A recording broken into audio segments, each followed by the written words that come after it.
She does all kinds of things. She's going to be with us on One Day of Brightness to bring us all kinds of goodies. And we have, of course, the great Catherine O'Shea. Catherine is always beautiful to have with us on One Day of Brightness to bring us in deeper connection with ourselves, to discover our own innermost truth, to heal, to release what no longer serves us, to transform us into love and light, and to bring us messages, as always, from our guides, our allies, our animal companions, and more. Catherine O'Shea will also be with us on this beautiful One Day of Brightness. This is June 18th. It's just a couple weeks away. And if you don't yet have your ticket, you definitely want to go grab it now. It's at rogueways.org. So summer solstice is coming. We always do this in celebration of summer solstice, spring equinox, fall equinox, winter solstice. We like to tap in and just align and take a moment to honor these points in the year, to honor that energy within ourselves, to connect with that as we move forward. And it's always a beautiful experience.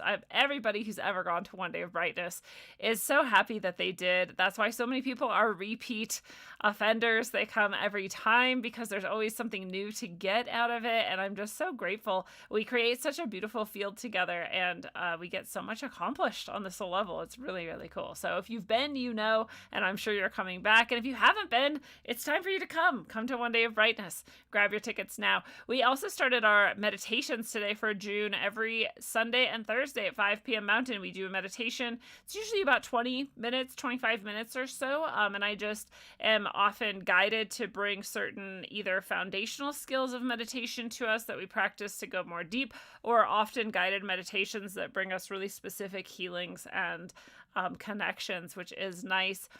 We got Jenny B in the chat here in YouTube. Jenny B, I was literally just thinking about you, so that is so synchronous that you would pop up. And Chance Garden over in the Rockfin channel with a bunch of people who haven't yet said hi. Feel free to say hello, everybody. So the meditations, if you want to join us, they're recorded. So if you can't make it right at 5 p.m. Mountain on Sundays and Thursdays, you can always catch the recording and just meditate whenever is good for you. And you're welcome to join us live. Some people can and do, and some people can't and catch the recording. So either is fine. You can grab your membership for the month over on rogueways.org as well as a bunch of other stuff that's over there. Last night, I was on Soul Wanderings. It was a beautiful show. AJ Rasmussen had me on, and we got to talk all kinds of things, spiritual, demonic, shamanic, synchronistic, and all sorts of stuff. So if you want to go check that show out, there's links to it on my socials you can grab. What's up? Michelle in the chat. Nice to see you as always. Mandy over on YouTube. We've got Heather and Angie A over on Rockfin. Nice to see you guys as well. And yeah, I'm feeling pretty good. I've had a lot of people inquiring about my health lately, so I guess I should give you an update. I'm doing quite well. I continue the colonic journey. My goal is to just keep going with that until I'm brighter and brighter and more rejuvenated. Again, I know I've said it a bunch of times recently, but I don't know why I forgot. I don't know. I just do this with all sorts of practices, physical, mental, emotional, spiritual, my whole life long. I find it. It's so great. And then like I move or my job changes or whatever happens and I just forget it exists. So that happened with colonics, but I'm back with it. And you know, it's interesting. I asked my colonics expert, are coffee enemas a good alternative if you can't get to a real colonics professional and get that level of support? And her, answer was like, everyone should do what they feel best about and what feels great to their body. But I agree with her. We were talking about how most coffees are very full of mycotoxins.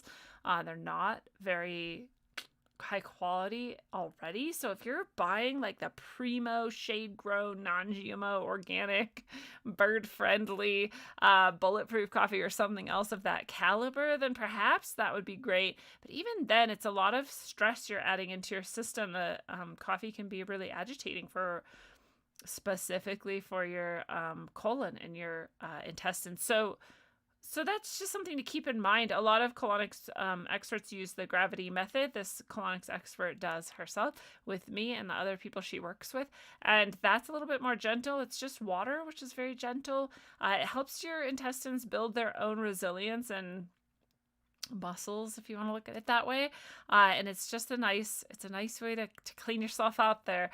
So I like that, but I think doing your own enemas at home is probably, a close second. It doesn't have the same long reaching effects, I'll say, right? Your liver doesn't have as much opportunity to clear as much. Your intestinal walls don't have as much opportunity to release more of that plaque buildup.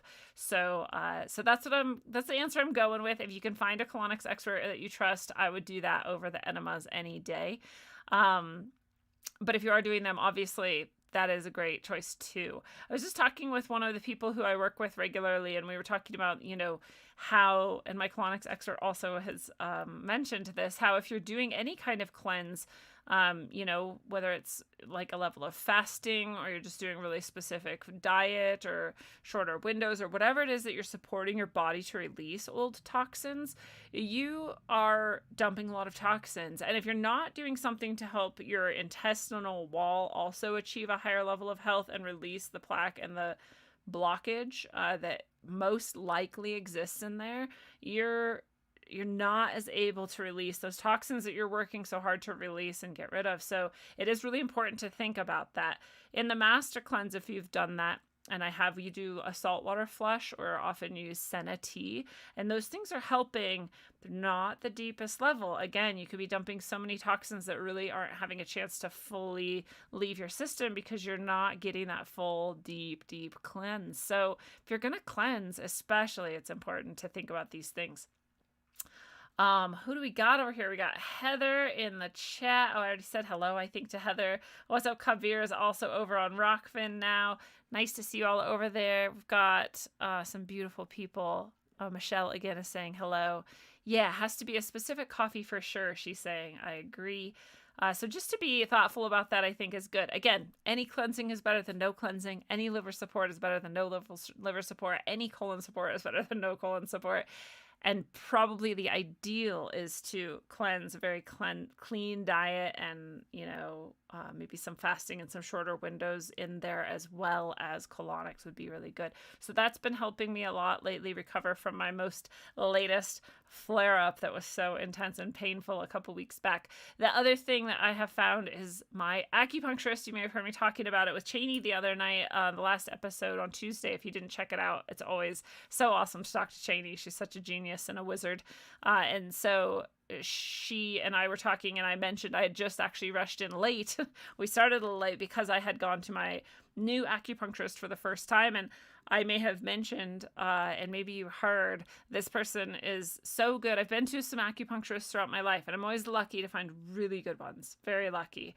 I think there's plenty that are probably pretty decent, and I think there's a few that are probably really bad, and I think there's very, very rarely exceptional acupuncturist, and that's the level of acupuncturist I found, and I'm so blessed. I walked into his office and he sat me down and he looked at my hands and he assessed all of my problems with my thyroid, with my intestines and colon at the time, and with my even my high cholesterol, which my doctor had to do blood work to find out. This man looked at my hands and knew all of that. And then instantly went to work healing me. And this was this week. This was Tuesday, I think, was the first day I went. And it's Thursday now. And I've been 3 times now. I went 3 days in a row. And I have a much higher level of energy, clarity, presence, ability to be, in motion throughout the day and stay functional. I've had no more digestive or stomach issues at all. And my hormones have come into balance. So it's just amazing. So I know our health journeys for all of us are very specific to us, and that you may feel like you have tried everything and that there's so much going on, and like, how can you know exactly how to treat it? And I just encourage you, because I get to that point too where I just am in so much pain all of a sudden. I'm having a flare up all of a sudden. I just like, oh my God, how can I keep living like this? And what can I do? And I've tried everything, and there is always something. There's always something. So I encourage you to just keep that hope alive and keep looking for the people who actually are great at what they do and who actually can help you heal yourself. So I thought I would give you that update. I am feeling very good, very hopeful, and healthier all the time. Over in Rockfin, we've got Rachel here. Nice to see you, Rachel. I'm still so sad that I couldn't connect with you. Rachel came and visited my area, and I just so happened to be leaving my area that day. So next time, Rachel, we'll meet. Travis is here in the chat. Nice to see you, Travis. He says very, very adroitly, we should probably be thoughtful about everything we put in our ass. And I agree with that statement. We should be. Bran, thank you so much for the tip. Love you right back. He says, thanks for the great content and for being Team Humanity till the end. Yes, thank you as well. Heather, thank you so much for the tip. For a cup of coffee. Thank you. I will absolutely buy myself a nice cup of coffee tomorrow. I get to go downtown and do First Friday. Johnny's going to have a little booth there and have some of his art out, and we're going to hang out with some cool people who understand the world, and it's going to be a nice refueling Friday. So thank you for that, Heather. And it's nice to see you here again. Dakota in the house. Hello, Lindsay and the Rogue fam. Nice to see you too. Everybody on YouTube, just in case you don't know, in a minute we're going to be on Rockfin only. Middle Path on Thursdays is only for supporters, and you can be a supporter too. And if you do go over to Rockfin by clicking right below you on the link and becoming a supporter there, you get my exclusive content for all of time, all the past episodes and all the future episodes that are only for supporters, and everyone else on Rockfin's exclusive content as well for one small fee of $10 a month. So it's worth your money and your time to do that, and I would love to have you over there.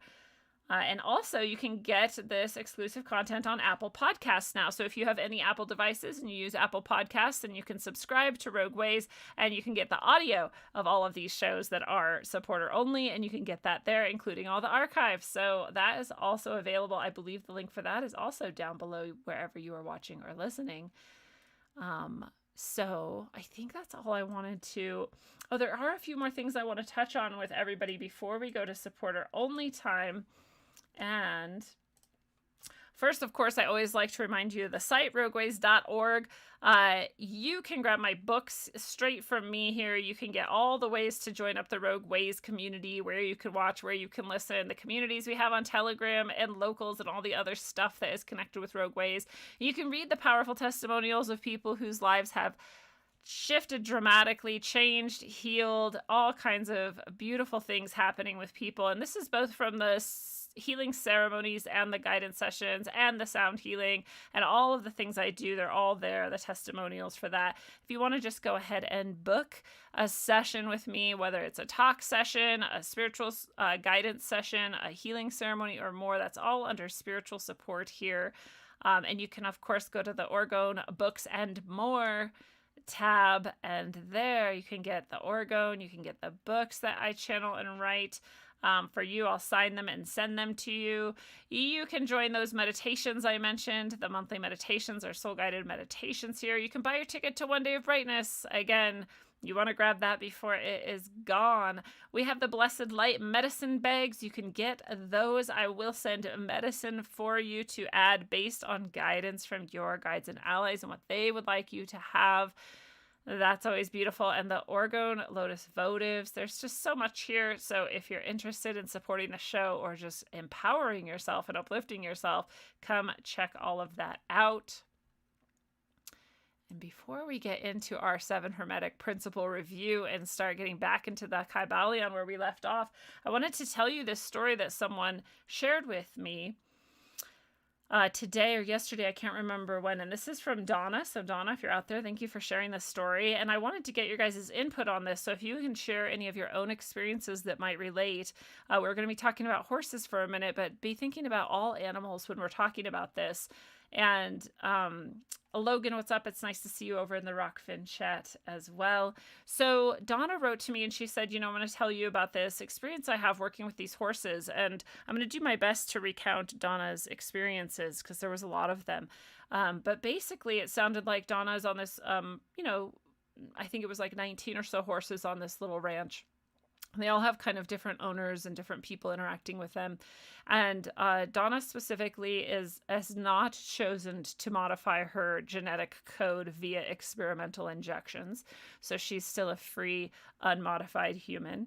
And it sounds like Donna also doesn't inject her horses with those types of things. I don't know if that is I don't think there is an mRNA injection for horses. I think she more meant, the more traditional like vaccines a horse might get.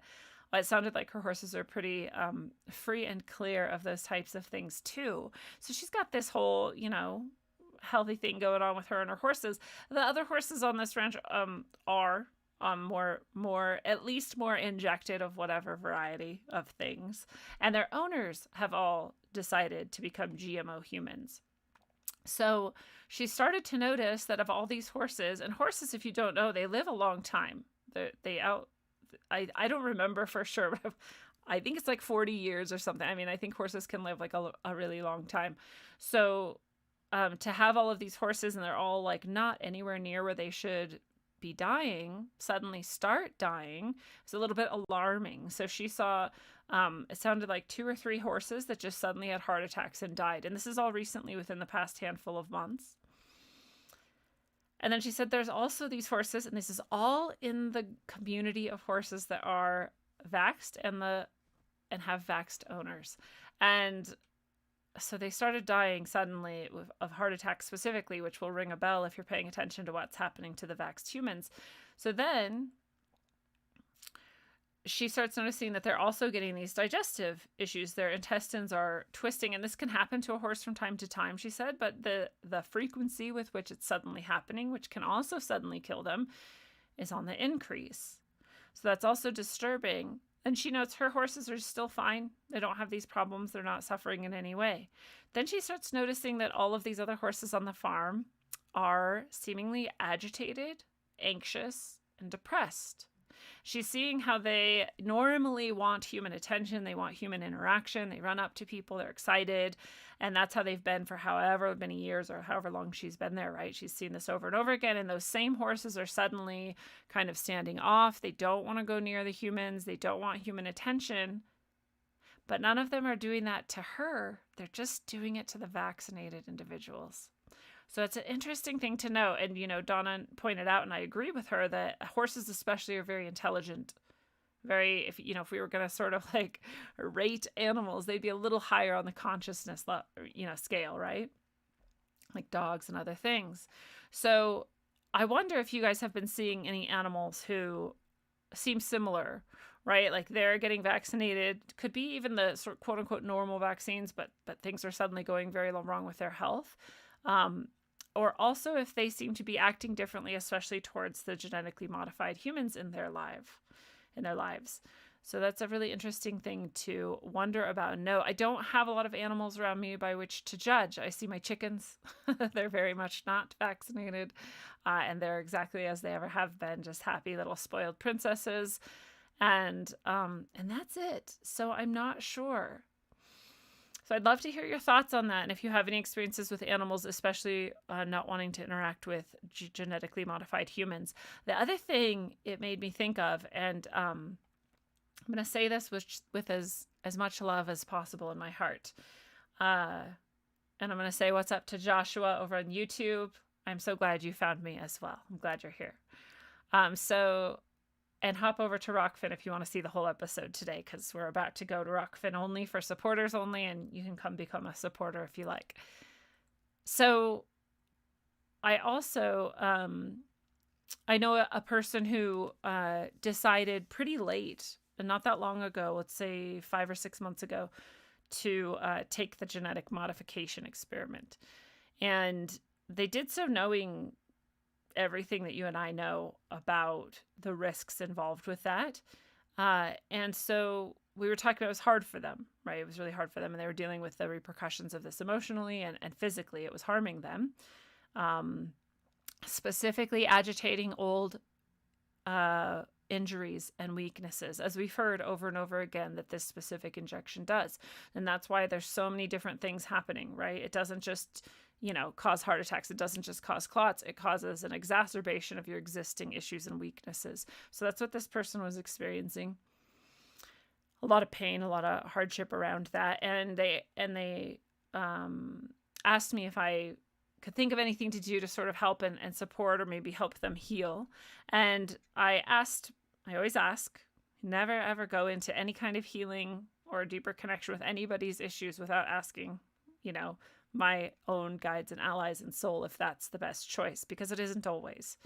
As empaths, as healers, we want to just rush in and help, right? And even in a real life physical scenario where there's like damage and bleeding or fires or whatever, you want to rush in and you want to save the people. But it's just as important in those situations that you stop first and you assess and you decide, is this really something that's safe for me to do? So I asked first, and I expected a yes, and my allies and guides said instead no.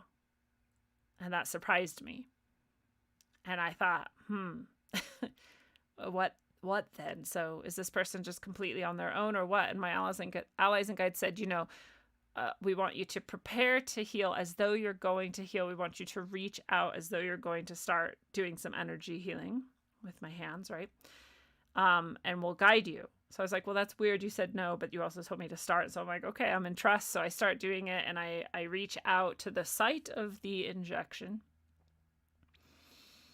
And I'm about to touch it, and they stop me, and they stop my hand, and I can feel that this energy that is within this person at the site of the injection and has spread beyond it was, the best I can describe it is, it was like it was trying to reach back at me and grab my energy, or possibly somehow infect me. And I understand that every person out there who has no consciousness or no connection with these types of things will just think that that's insane.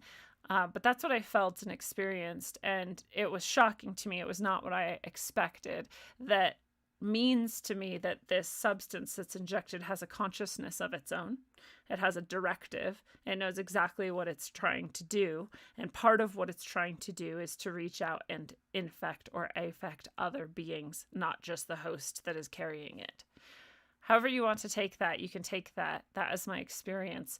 So I understand now why I was told no, and I also understand why I was asked to reach out as though I was going to, because my spidey senses were out, right? So I could more easily understand that thing, but without getting so close that it could affect me. So I felt like that was somewhat relevant to share in connection with this horse story and experience shared by Donna. I would especially expect that animals could sense things like that more easily than most humans, and that might be why they're keeping their distance as well. It makes you wonder, again, if the shedding is happening, if it's not just physical, but also spiritual or etheric or energetic. So I don't say that to scare anybody. In fact, what I know that means is that people, again, who haven't chosen this have some level of protection against that. And if your intention is to stay whole, human, and of your own energetic integrity, and you're connected to source and divinity, and you trust in that connection, that you're protected. And so that doesn't mean be reckless. It doesn't mean, don't think before you do things. It means don't be in fear that if you've been around people who've received this, that you're somehow like being spiritually invaded. You're not. If you were to somehow, again, like energetically enter into that space with them, maybe, but that's a bit different than what you're probably normally doing. So don't be in fear, be in a little bit of trust of yourself, that you have more integrity and are surrounded in love, and that you're going to be okay. So we're about to jump into the members only section of the show. We're going to talk tonight again further about the Kybalion and the Hermetic principles.